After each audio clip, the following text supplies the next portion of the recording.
will be a fixed beam which is loaded with a point load but not at the center but with certain eccentricity. So the point of application of this particular load is at a distance of A from point A, and from the other end it is at a distance of B. So I know what is the procedure to be followed now. Once again we will be having the combine effect. After that I'll try to understand in a different way by considering the cases one by one. First case will be a simply supported beam, and second will be the effect due to the fixity.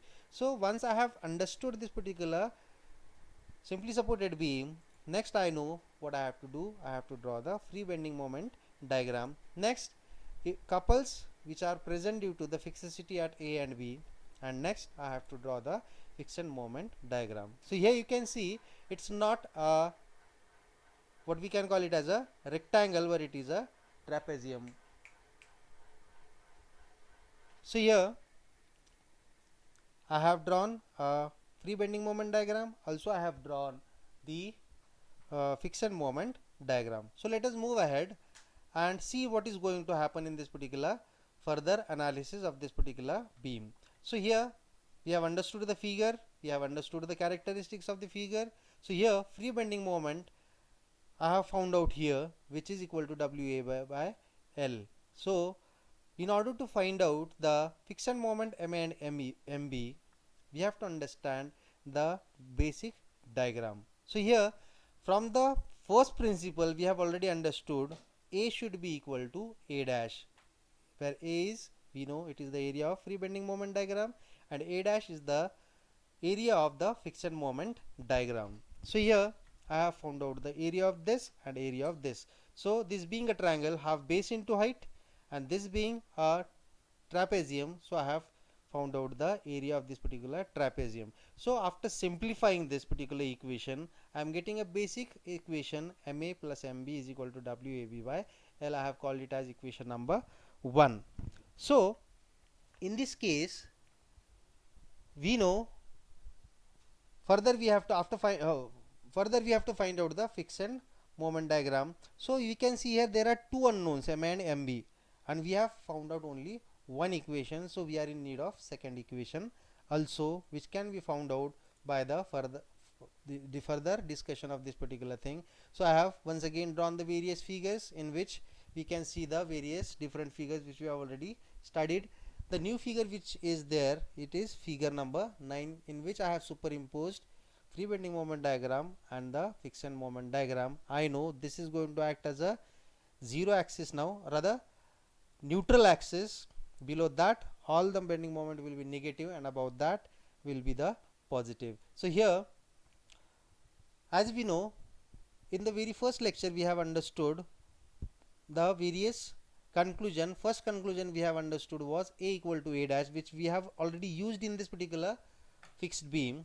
Now second condition also we have seen, that X dash equal to X bar, that is the centroidal distance of this area about point A is called as X bar, and centroidal distance of this whole area about point A is called as X bar. So I am going to find out the X bar and X dash bar, which we have already found out here. So X bar of a trapezium is given by this particular X dash, that is equal to this. This is a standard formula for finding out the centroid of that particular trapezium.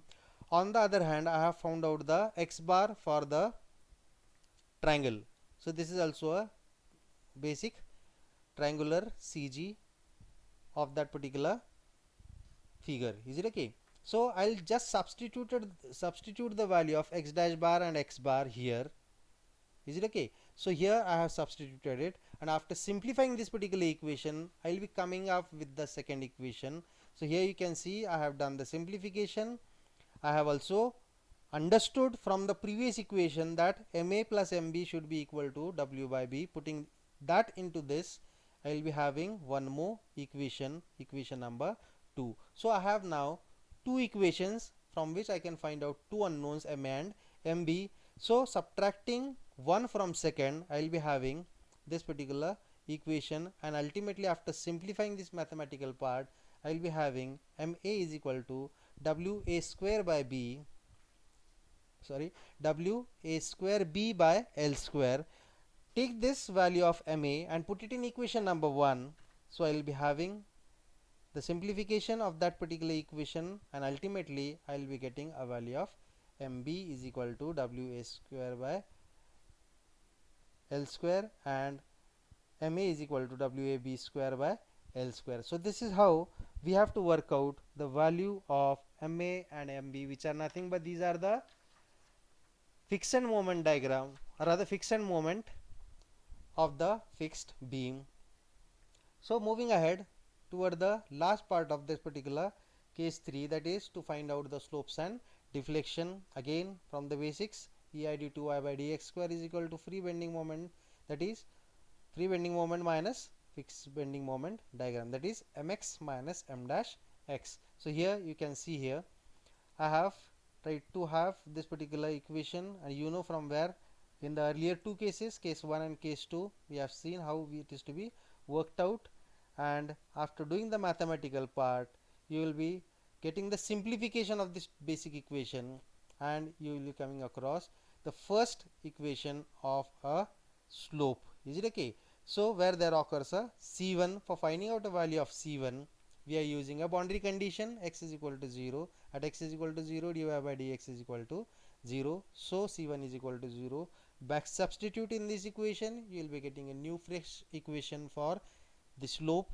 Again integrating it, again doing the mathematical part, and again using the boundary condition, you can have the value of c2 is equal to 0. Back substituting it and getting this fresh equation for the deflection. So equation number 1 and equation number 2 shall be always helping you to find out the slopes and deflection at any value of the x. So this is how we can find out the deflections and slopes at any value of x. So here you can see here, if I have to find out the deflection under the load, we know that load W is acting at a distance of a from the left end. So below that point, if I have to find out the deflection, so I know x value is equal to a. So putting back into the deflection equation, x is equal to a. After simplifying, I will be coming across with the deflection under the point load yc is equal to minus wa cube b cube divided by 3ei l cube. So this is how we have to find out the deflection under the point load. But as far as the maximum deflection is concerned, I didn't say that maximum deflection is going to occur under the load. I don't know where exactly it is going to occur, but yes, I know where it is going to occur. It is going to occur between the point A and C. So let us find out how that particular maximum deflection is to be found out. So here, as I said, A is more than B, so it has to occur between A to C, 0 to A. So here I know that when the slope is equal to 0,